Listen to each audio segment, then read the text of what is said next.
Happy Mother's Day and welcome to the Native Angelino podcast. More than a dozen years ago, our family was given the greatest gift of all, life. Today on the podcast, you're going to meet an extraordinary gentleman, a physician, the doctor who led the team that saved my mother's life. Currently, he is involved in a startup. He founded a startup that is revolutionizing the way medicine is delivered for preoperative surgery, utilizing telemedicine and at-home services. He's standardizing the process. Now, something I learned in talking to him is that the anesthesiologist really is I'm going to call him the gatekeeper, but that might not be right, but it's the anesthesiologist who has to sign off on whether or not the surgery is going to happen. The results are prepared and presented such that the physicians know that your heart and lungs can take it and, the other elements of surgery. So this is a modern and revolutionary approach to providing and standardizing the services. Now, secondarily, he's involved in a 501c3. It's a Doctors Without Borders sort of thing that he has started and sponsored to provide services to Central and South America. So we'll talk about that as well. All right, so with that as backdrop, again, happy Mother's Day, and here we go. So with great pleasure, I welcome Dr. Shamim Shakabai to the Native Angelino podcast today. Thank you for joining us. Thanks, Tom. Thanks for having me. Looking forward to it. Before we get into it, I have to say thank you because I and my family credit you for being solely responsible in running a team of saving my mom's life, a dozen years ago. Oh, yes, I remember. Yeah, that was quite the experience that we had. It was our pleasure, obviously. And your mom is such a great person, and she's so sweet. And I got to know your whole family during the whole process. It was quite a your trip. Brother and So it was. Mm-hmm. Yeah, go ahead. No, what I found. What I learned about you at that time is you had an integrated approach even then, right? It was very personalized service. Yeah. You brought in specialists as need be. You basically quarterbacked an operation. And what I wanted to talk about today is your new business and how you're integrating sort of the new way of doing things, telemedicine and the like with technology. And then towards the end, we'll talk about your very interesting, I compare it to Doctors Without Borders, Central America, but you'll tell me where I'm wrong. Yeah. So maybe just start with your history, your medical history and the like.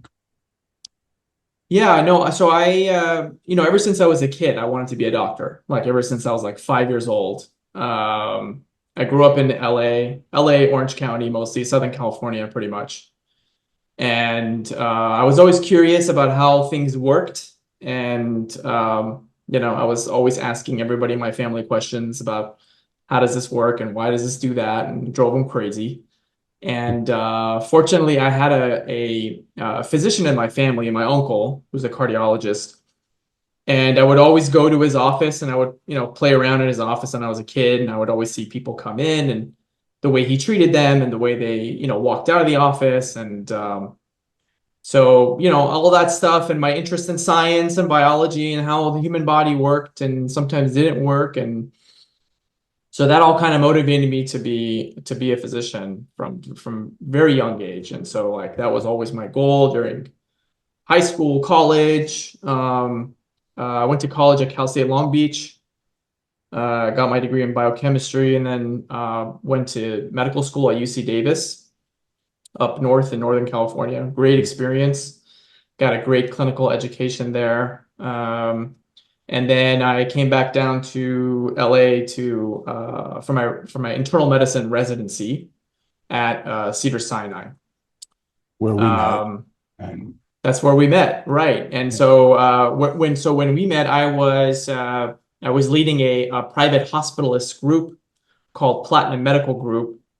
And essentially a hospitalist, not some people may not know what a hospital, so it's basically an internal medicine trained physician who primarily sees patients in the hospital, and doesn't have an outpatient or an office sort of setup. So when I met your mom became my patient, obviously, and that's where I met you guys. And she was a very, very complicated case, and Yes.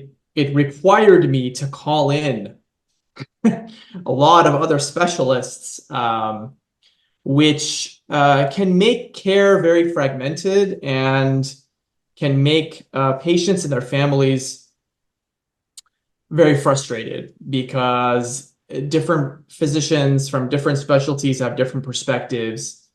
And from the family's point of view, it seems like they're getting mixed messages from every single physician.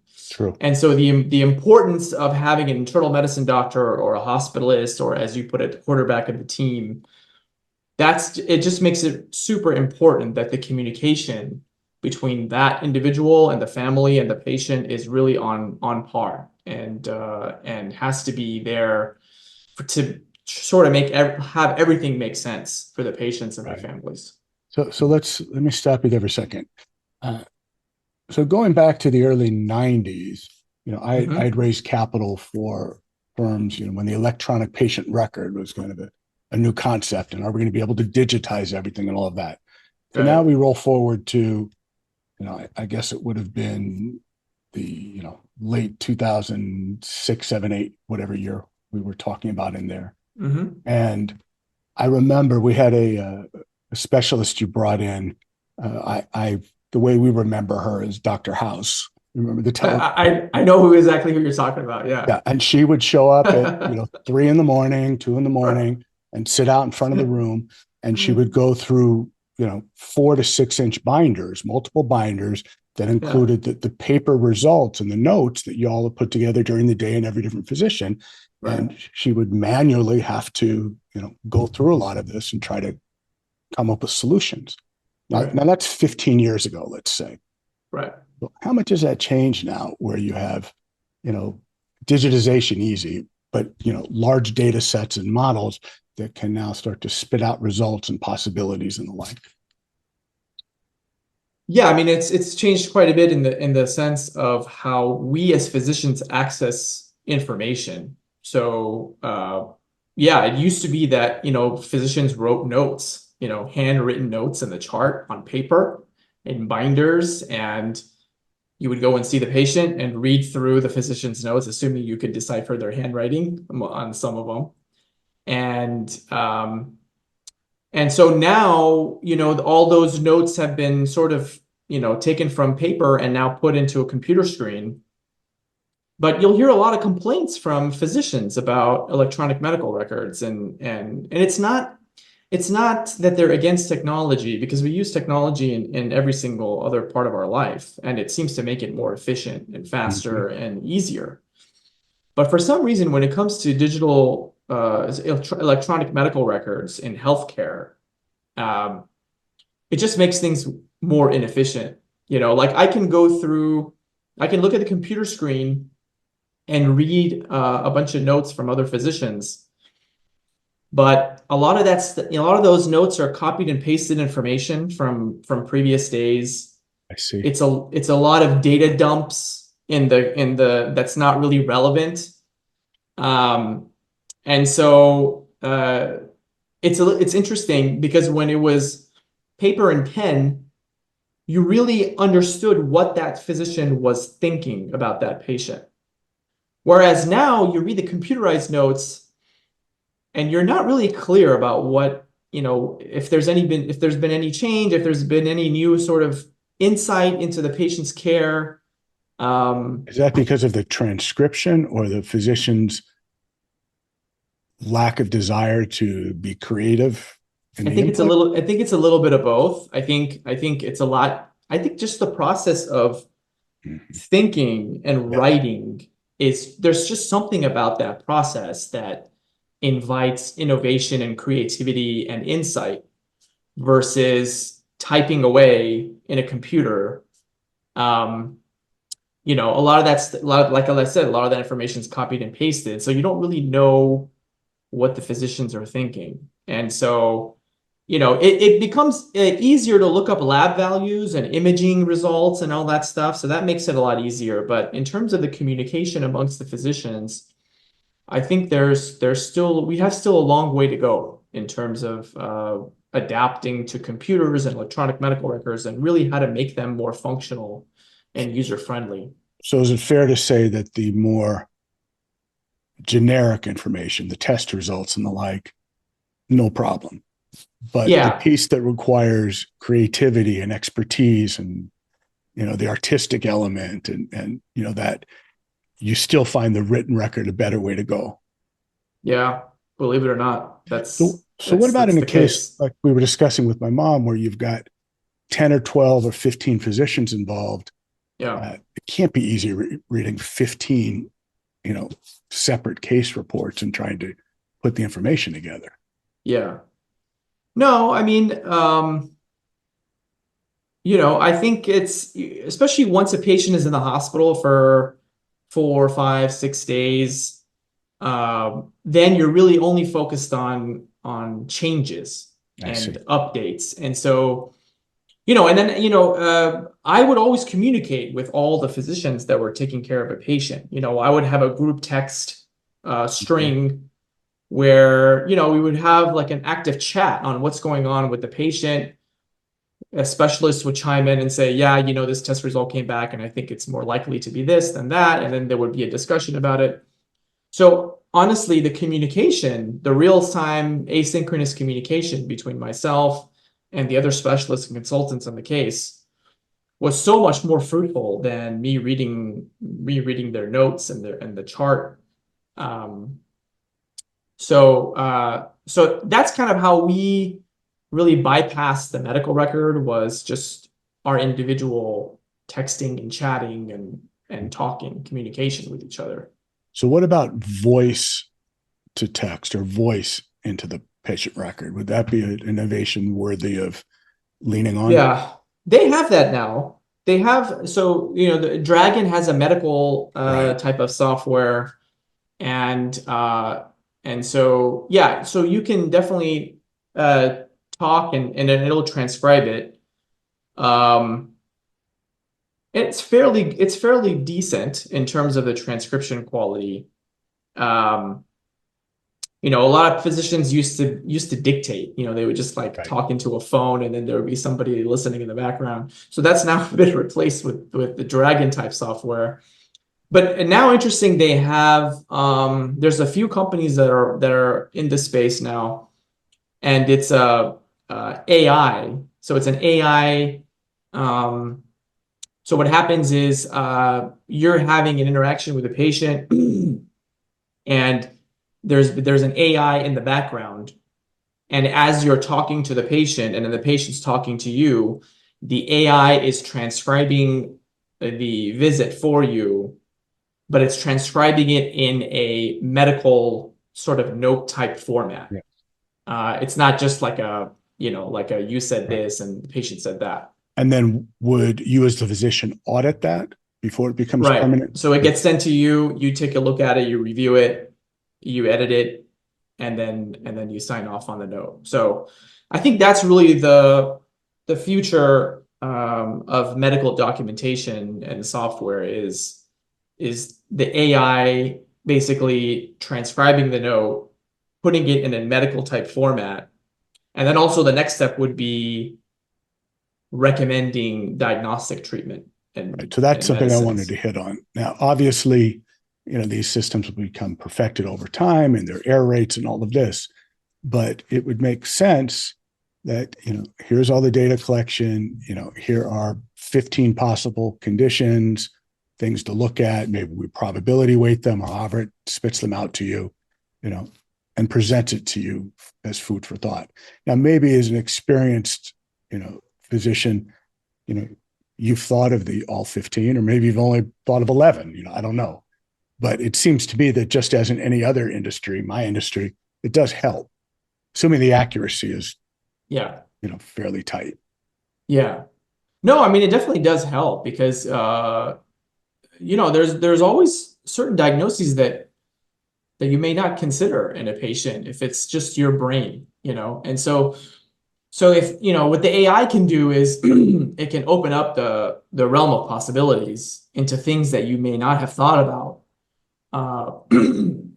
Now it's still an evolving thing. It's not quite there yet. The models need But to get larger and but I don't see a reason that it's not going to get there. Like in, I would say 3 to 5 years, probably. it seems to make sense, particularly if it's integrating test results and the like. It can synthesize that. I mean, that's pure data, right? Right. Yeah, it can synthesize data and it can rank, it can prioritize certain diagnostic conditions. It can recommend, certain diagnostic testing that will rule out those diagnoses. But it doesn't it doesn't uh, It's early.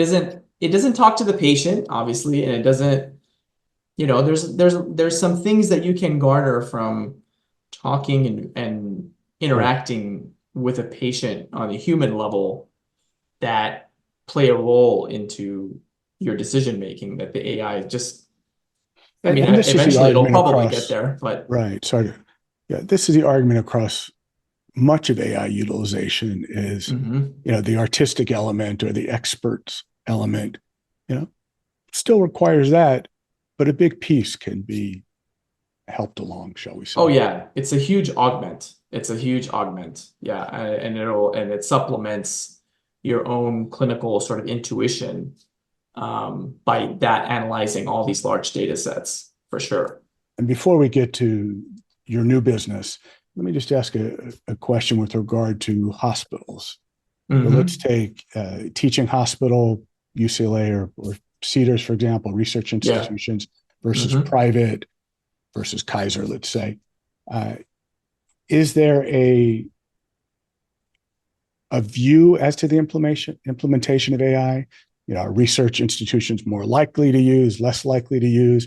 What are the kind of top 2 or 3 issues you hear? I think definitely the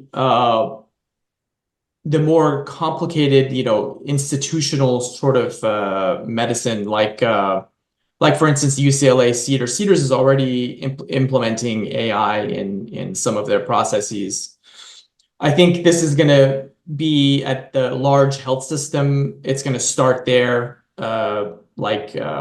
Mayo, the big sort of hospital health systems that do tertiary level, quaternary level care. And then I think it'll slowly kind of filter down to the other hospital systems, and then the smaller community hospitals, not so much probably.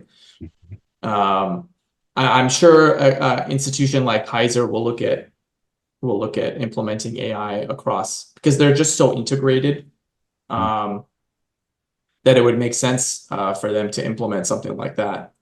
Um, I haven't heard of Kaiser implementing AI. I have heard of Cedars implementing AI in some of their processes and looking to expand in doing that. UCLA, I'm not quite sure yet if they have.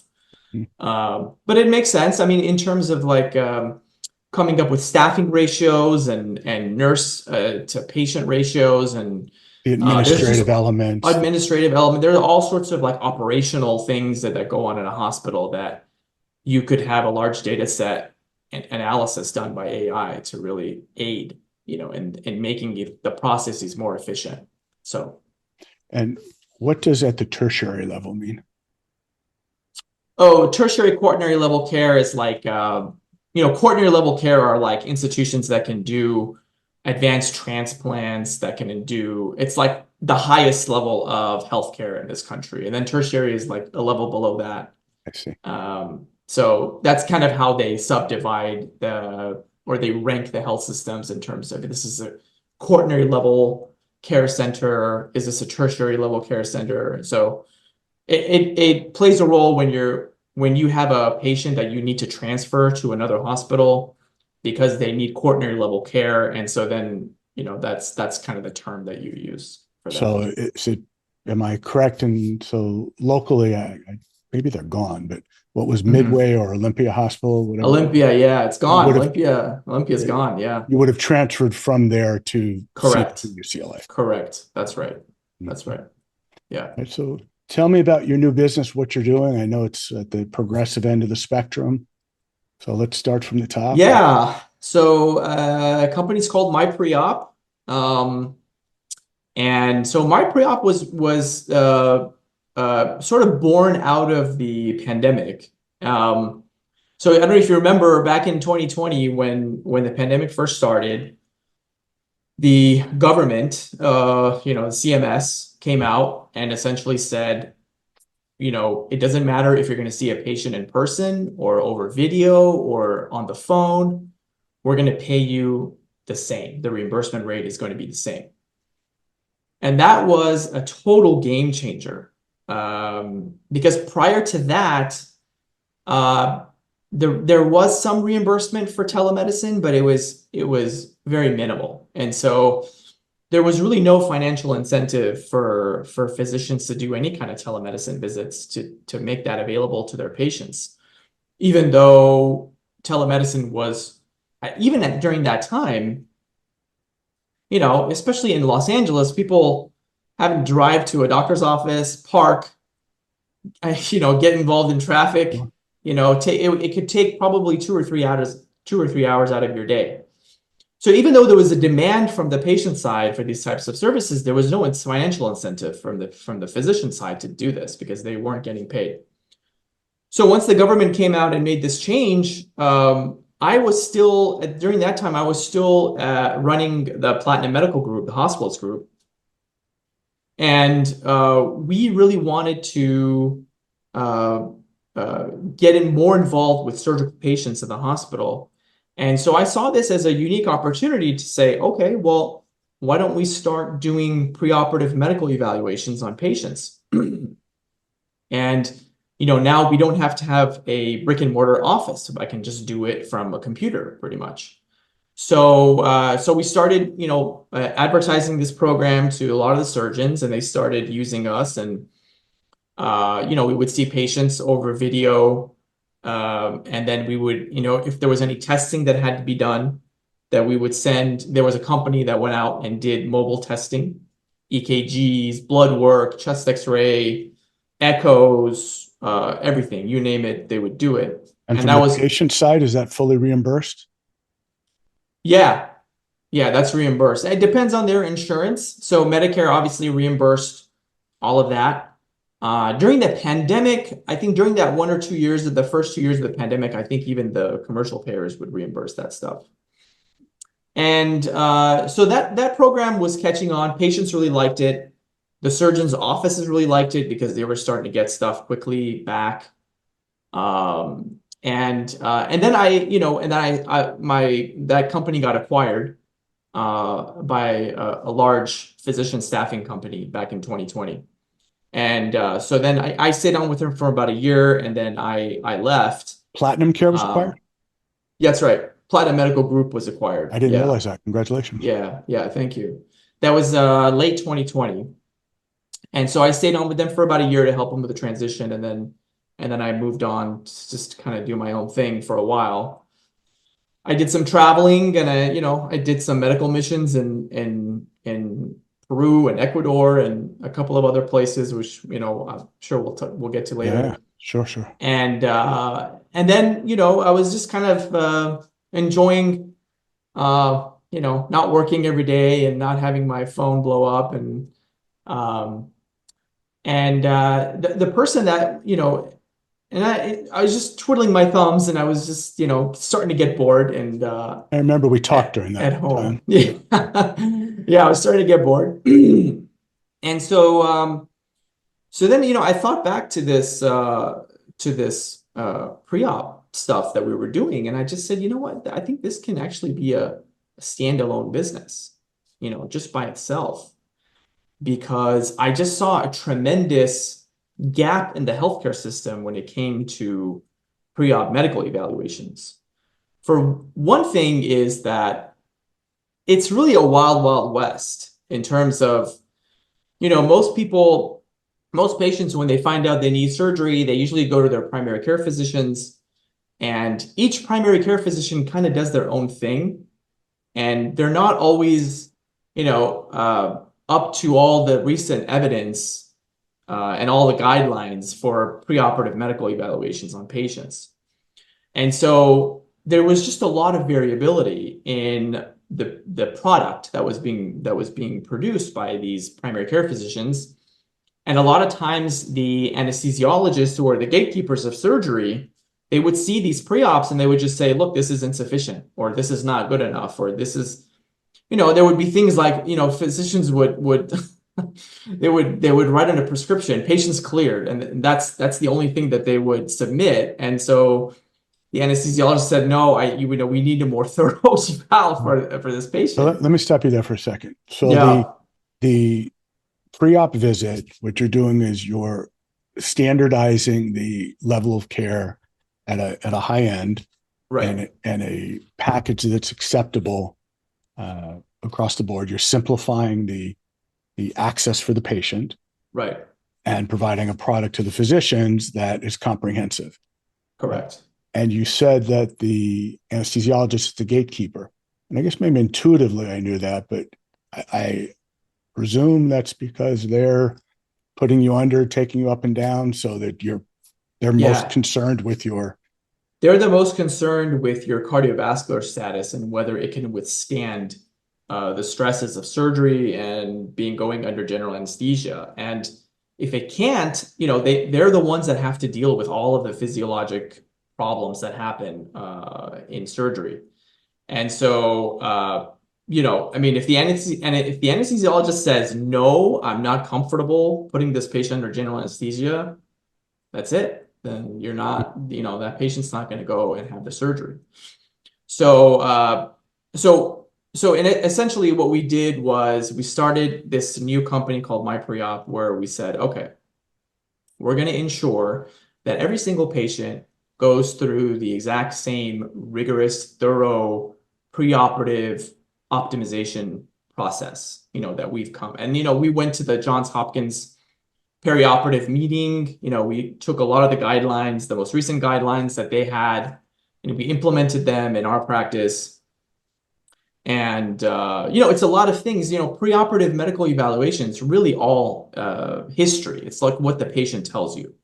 And so, we took a lot of these standardized questionnaires where it goes into really a lot of detail about your functional capacity, about what activities you can do, what stresses, you can withstand, what kind of medications are you on, have you had surgery before? Have you had issues with anesthesia? So we do a really, really thorough history taking of the patient, which makes it amenable to doing a video visit. So we all do these all through video.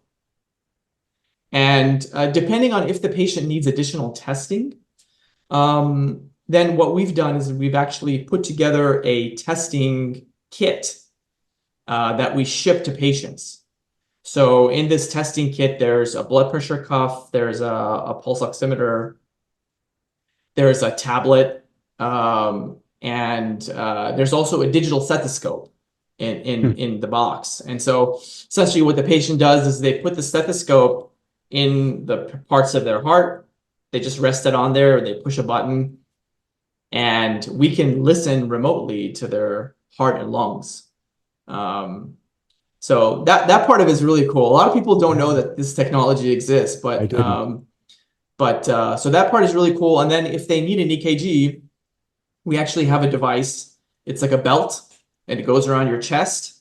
You put it around your chest, you push a button, you sit back, and it gives us a 12-lead EKG. And and that's pretty much all the testing that you need, in addition to maybe blood work. And even the blood work, now there are some companies that are now working on trying to do the blood work as like a arm stick, so that you can actually do it from home. So you can just like put a little patch on your arm, and through capillary blood flow, it gets the blood. And actually right now, there are a lot of tests that you can do through this type of method. You can check your cholesterol through this type of testing. So you don't need to go to a phlebotomist and have them poke you in the vein and all that stuff. Unfortunately for pre-ops, the types of labs that we need are not conducive to this technology yet, but there are a lot of companies that are working on it. So it's going to be exciting to see if they can come up with a technology where we can do all of the testing for pre-ops in the home, which would be a total. And someday I'm sure they will, but in the interim, I mean, it leaves two options, right? You either send out a phlebotomist. That's right. To the house, or if you're in a populated area like where I live, I can walk 3 blocks and there's the spot. Yeah, exactly. But that's very easy. I mean, that's a 30-minute round trip rather than, at my convenience rather than, all the other things. Yeah. So absolutely. You've been at it about 9 months now, and what's the uptake rate? Yeah. Look. Yeah. No, I mean, we've been at it for 9 months and we've been really, really successful. We had our first sort of presentation that we did for a group of surgery coordinators and schedulers. And I think we've reached about 100 patients right now. We're still working on fine-tuning the process so that it's totally efficient and seamless. And then once we get it totally, really 100% fine-tuned, and then we're gonna try to scale it and go national. Are you seeking outside capital, or? So we will be, not yet. Right now we've kind of self-funded it. But I think once we're ready to go to scale it nationally in terms of the marketing that's going to be needed and the operational infrastructure that's going to be needed, then I think at that point we'll definitely go and let's keep in touch secure venture talk offline about it as well. Absolutely. It's super interesting. Yeah. And you mentioned earlier some travel. Tell me about what you're doing there. Yeah. So when I finished my work at Platinum, I had a couple of years where I just, kind of traveled around, and I went to different parts of Latin America. And I went to a few medical missions in Peru. And Peru is, I don't know if you've been to Peru. Peru is... no, I haven't. I know Brazil a little bit, but I don't know. Peru is an amazing country. It just has so much diverse landscape. It has Machu Picchu. It has these just beautiful mountain ranges. The people are just very warm and hospitable people, and the food is just amazing. So if you ever get a chance to go to Peru, I mean, the highest rated Michelin restaurant right now is in Lima, Peru, if you can believe it. So yeah. And you've been there? No, I haven't, because it requires a 3-month reservation, and I just never have the planning capability to think that far out. So I suggest at some point I will. That if we raise capital for MyPreOp at a significant level, we take a trip and we go. Yeah, we'll go celebrate there for sure.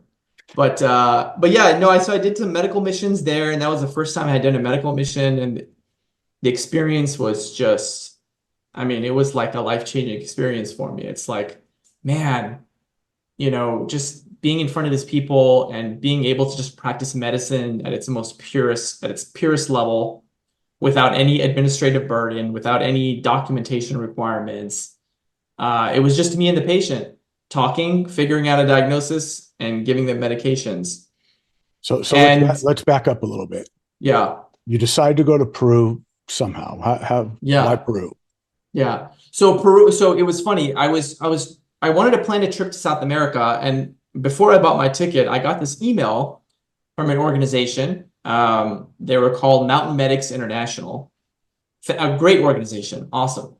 And so this organization does 4 trips to Peru, to different parts of Peru every year. And so I saw that and I said, hey, okay, let's kill 2 birds with 1 stone. I'll do a medical mission, then I'll go see other parts of South America, which is what I did. And that first medical mission was just really fun. I mean, it was just, it was amazing. I got to practice medicine the way that I always thought I could, All right, so tell me about that. You land in a city or in a town, and what's the socioeconomic status? What do you see when you look around? So you fly to Lima, Lima, Peru, which is the capital. And the biggest thing about South America or Central America, most of the countries in Central America and South America is can't drink the tap water. So that's a big thing. Like you know, as an American, you go there, you have to make sure that you just don't Okay, do so anything with you're the a tap physician. water. You don't drink the tap water because what sort of bacteria or what's in the water? There's just a lot of stuff that you know we have a much better filtration system, and our pipe system and everything, plumbing system is just far superior. So they have bacteria like H. pylori is very prominent in that part of the country, in that part of the world. There's various like amoebas and parasites and stuff like that you know are in there. So that's the first thing, is you can't drink the water. Yeah. And then from Lima, you fly to Cusco, and Cusco is an amazing city. It used to be the capital of the Incan Empire, and so you know there's a lot of like architectural stuff there in Cusco. And then from Cusco, you meet up with the team, and then you take a bus for like 5-6 hours outside of Cusco into these really rural kind of villages. Okay, so that's what I was driving at. You're in rural villages where there are agrarian communities. Mostly, yeah. It was dependent on which trip I went. There was one trip where it was a hiking camping trip, and so this one was really rural. I mean, we would wake up at 7 in the morning and hike, you know, for 5 hours, like climb 2,000 feet, and then we would climb back down, and then we would go into this community of people, and they were, you know, these people are living in stone huts still. You know, it's in 2024, and they have like traditional Peruvian clothing on, and the only possessions that they have are livestock. That's it. And so the medicine that we practiced there was I mean, the medical conditions that we saw there were very different than in the other parts of Peru that we went to. So what But would you see? What sort of things you get to these communities, and what was the need? most of it was, well, you know, a lot of periodontal disease. So we had a dentist with us that was doing a lot of extractions. The biggest thing from a medical standpoint was parasitic disease. So they have a lot of parasitic disease. They have a lot of Driven by the water? yeah, just lack of clean water. A lot of them will drink river, you know, like the river water, the stream water, and they don't always have the facilities to be able to boil the water and to kill all the bacteria, and so they end up getting sick. H. pylori is a big problem. Helicobacter pylori, which is a problem in the United States also, but in these other countries, it's so prevalent. And the problem is that it doesn't get treated, and then they develop gastric cancer. A certain percentage of them get gastric cancer. And if you look at the gastric cancer rates in many of these Central and South American countries, it's very, very high. And it's primarily because of untreated H. pylori, unfortunately. So, much of the problem was in, you know, infectious disease that we saw. And so, you know, that was kind of my experience in Peru, and then similar experience in Ecuador. And then I said to myself, hey, you know, I've done these medical missions. Let me try to do my own. Let me see if I can, you know, push the envelope and see what I can do. So I started a nonprofit. It's called Priventa Health. And around the same time, I got connected to a group that was building a school in El Salvador, a new school for kids, you know, K through 9. And they you know, they asked me to, hey, can you help us outfit one of the rooms to serve as a clinic for the students and the parents? So I flew down to El Salvador, and I drove around downtown El Salvador, from health department to, you know, this department to that department.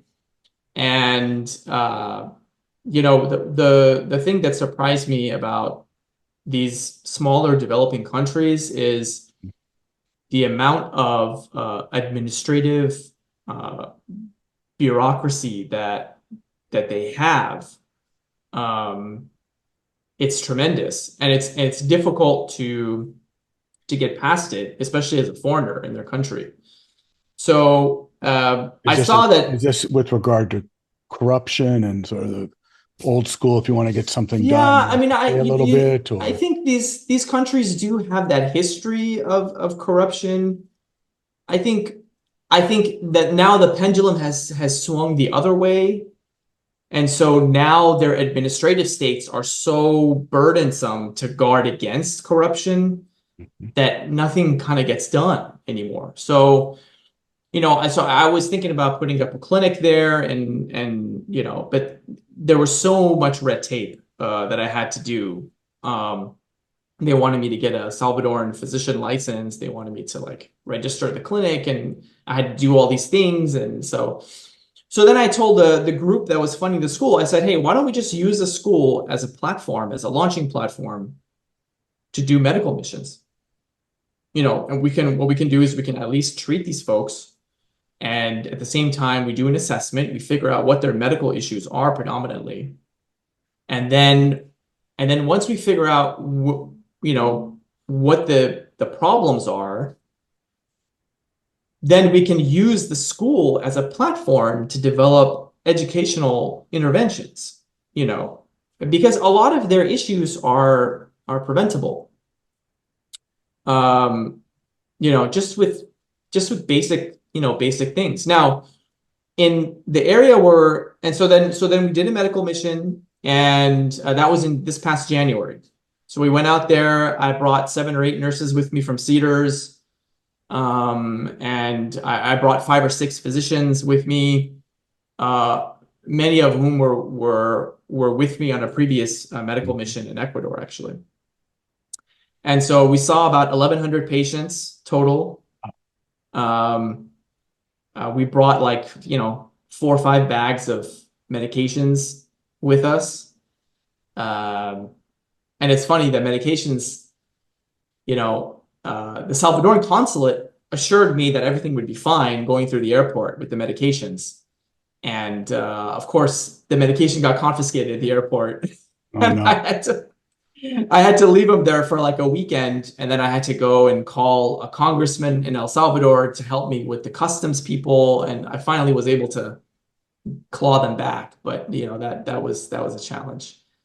But it was a fantastic experience. I mean, we saw so many patients, and there was the gratefulness and the appreciation, and it's just so internally rewarding, as a physician, the fact that you can use these skills that you went to school for, and that you sacrifice so much in your life to acquire these skills, and you can finally use these skills to really better an entire community that's underserved and in a developing country.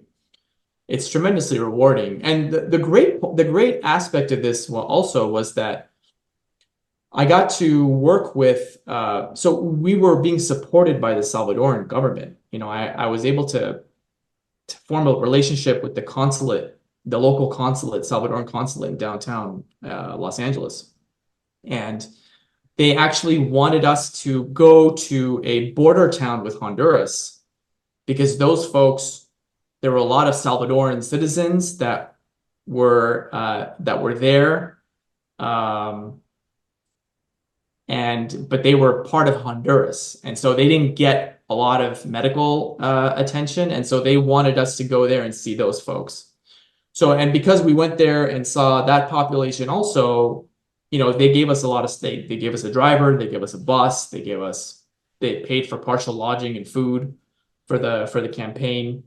That's So great. it was just an amazing example of what can be accomplished when a private nonprofit organization partners with a school or some sort of facility, and also collaborates with the local government.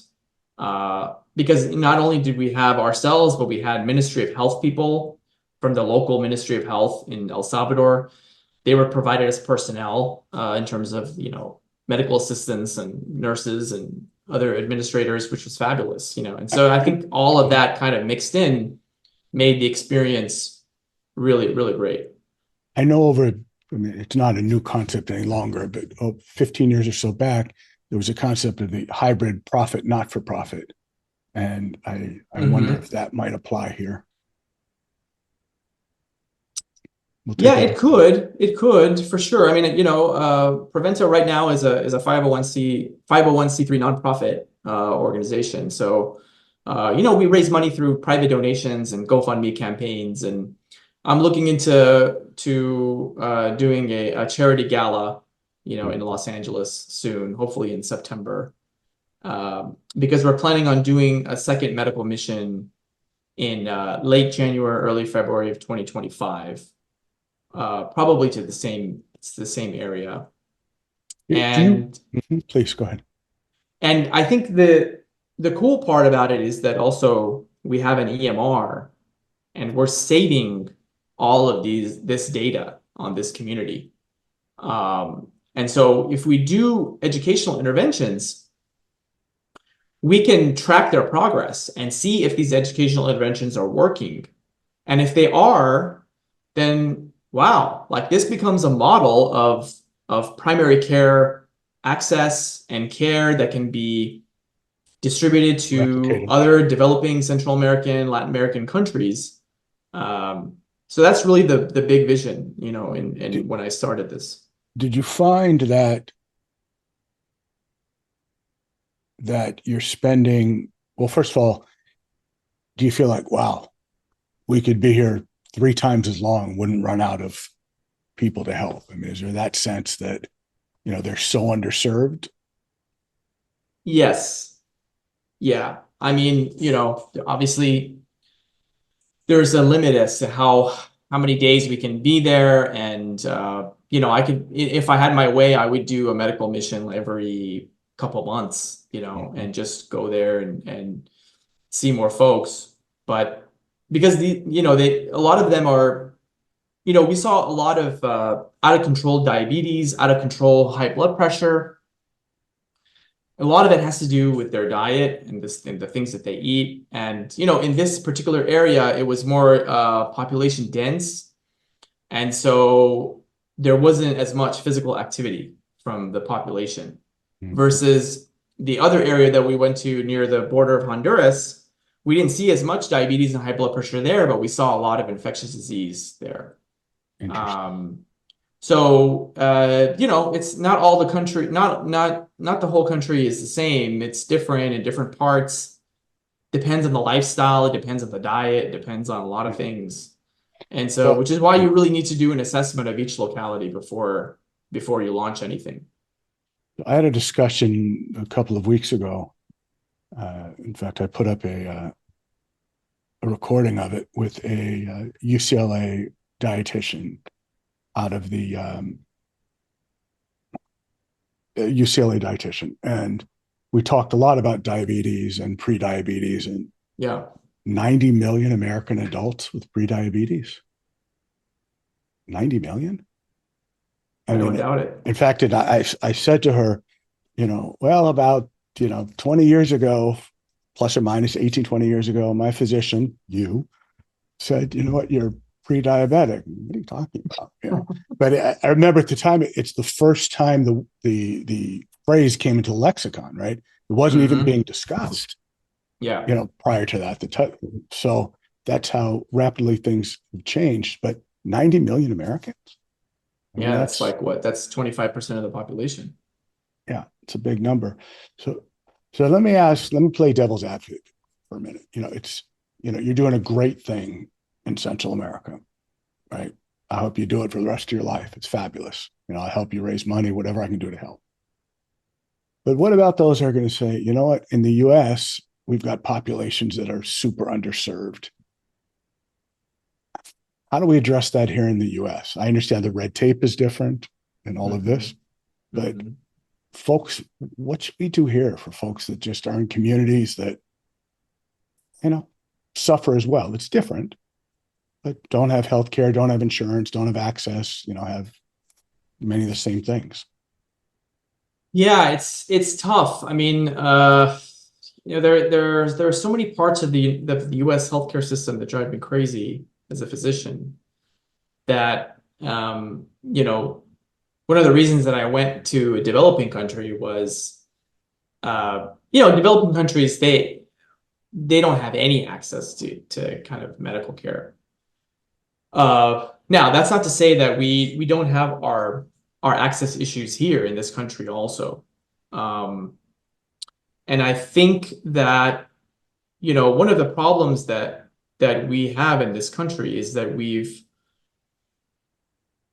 really devalued the primary care physician to a point where, the smartest people that graduate medical school, none of them want to go into primary care and be internists or family practice doctors, or they all want to go into surgical subspecialties, like plastics or ENT or orthopedics.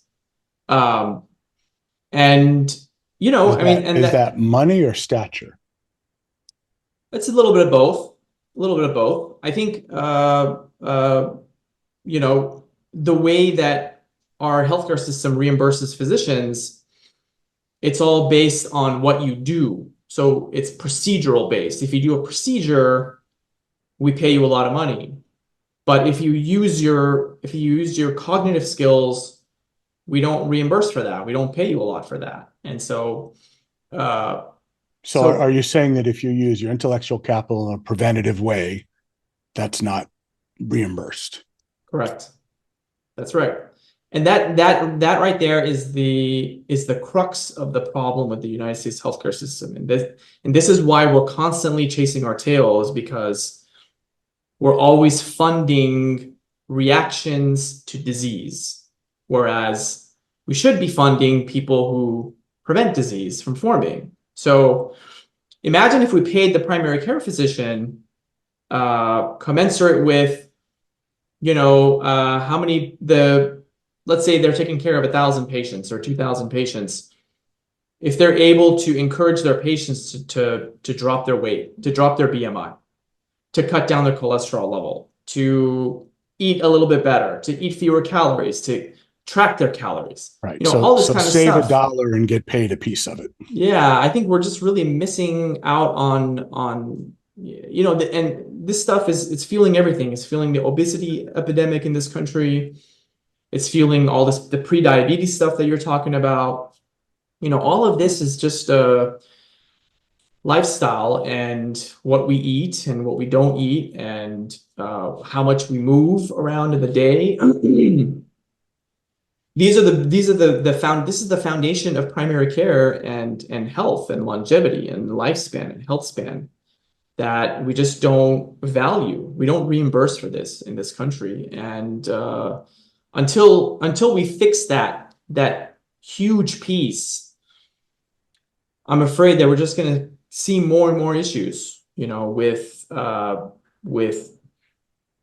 lifestyle diseases becoming epidemics in this country, and all of the sequelae that come from that downstream can be traced to that. So going back to your original question, the U.S. healthcare system, I think the most important thing that somebody can do as a patient is to really find a primary care physician, internal medicine, family practice. If you're a female, OBGYN can also serve as one. And just really utilize them for everything that you need. A lot of this stuff is being done. A lot of people are going to the emergency rooms for basic healthcare conditions.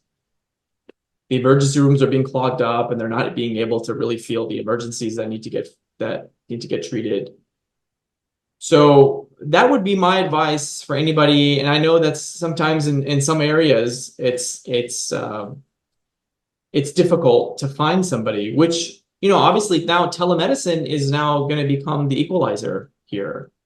And I think there's a real opportunity for telemedicine, primary care companies and other telemedicine companies to really fill this void of primary care not being available in certain Will you be communities. offering that service as an adjunct to the MyPreOp? Perhaps in the future. I think right now we're focused on the preoperative medical process, the preoperative medical evaluation, and really kind of getting that squared away. 'Cause it seems like a And natural fit. yeah, yeah. Obviously, if you open yourself up to primary care, that's a much bigger type of venture.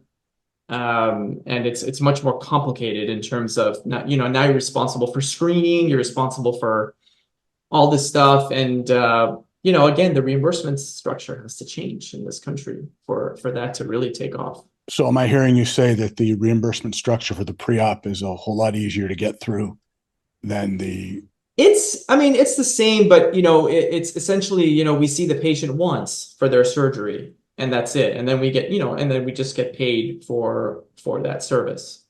Versus all the things that you have to do in order to prevent somebody from getting diabetes. A lot of that stuff is not reimbursable,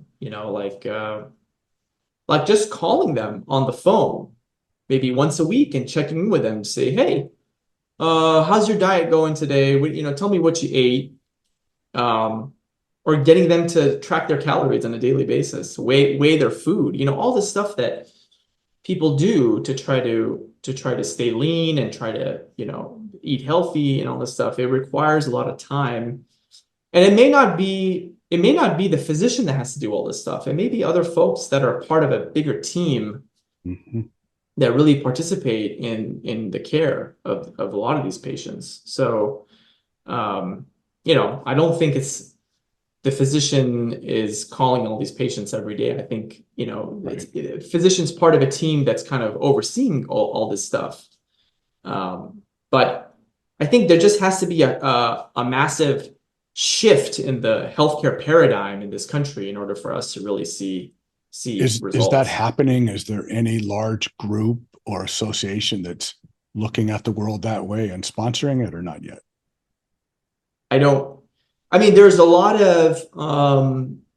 a lot of individual physicians who are taking on the mantle of promoting longevity and health span. I don't know if you've seen this gentleman, Brian Johnson, if you've heard about him. So Brian, he's not a physician, but he sold this company for hundreds of millions of dollars, and then spends like over millions of dollars a year trying to reverse the aging process in himself, and apparently has been able to succeed in terms of. Oh, I do know who this is. Yeah, so you know what I'm talking about. So that's longevity, and then there's physicians like Peter Attia. He's very good. He's a physician that's he promotes a lot of longevity and health span. And so he has a podcast. So I think a lot of these things are coming from the grassroots. They're coming from individual physicians that see a broken system, and they want to try to fix it. And they're going and trying to establish podcasts and educational material for the public to be able to kind of do a lot of the stuff themselves. But in terms of an organized system that can take care of a lot of patients, I think, unfortunately, the reimbursement structure is in such a way that we reward procedures for sick people. And that's the crux of the issue. So as we come to the end here, if we contrast the pay for procedure to the impact you're having, say, in Central America and Ecuador, wherever you're working, did I hear from you that, if this becomes a model, you'll try to replicate it through, other spots? Do you think, given that the systems are different there, you've already got, some interaction with their local government, their local federal government, that you might actually get a ground up system with government support to actually start to expand this throughout the country? Yeah, absolutely. I mean, that's the vision. That's why I started. I mean, that's got to feel great. Yeah, that's why I started Preventa. It wasn't just to do a medical mission in Ecuador. I mean, in El Salvador. It was, yeah, let's do the medical mission, but let's also figure out what the problems are, what percentage of them are preventable, And, can we do educational interventions that would lead to real results in their health profile? And if that's the case, then, education we don't have to worry about bringing medications and buying, expensive medications. And one of the things that I realized in El Salvador was, their wages are, maybe 20 to 25% of us, Hmm. but the cost of goods is almost the same as it is here. So like the cost of medications, it's unaffordable for the average Salvadoran patient. And so what can we do that's cheap in the form of education that will lead to better health outcomes without having to spend a bunch of money on procedures and meds? And a lot of these meds have side effects, and we're not going to be there all the time. And so we're not going to be able to treat these side effects. So I just think education is really the best thing that we can provide to these folks. And it's still a hypothesis. I mean, I don't know if this is going to really produce a significant change in the health outcomes. I'm confident that it will. Every bone in my body says that But you don't have it the data. will, but I don't have the data to prove it. So your next mission is first of the year, plus or minus? yeah, it's going to be late January, early February. I would go out there sooner, but they have a 6-month rainy season from May through November. And we could do it, but the turnout won't be very good because if it's really rainy and wet. So, Mhm. and then November, December is like holiday time here. It's just kind of radioactive to get anything done. So, Yeah. figure late January, early February would be good. Yeah. Yeah. Well, we'll check in So, soon. Thank you yeah. for spending the time. I really appreciate it. Thank you, Tom. It was good being with you.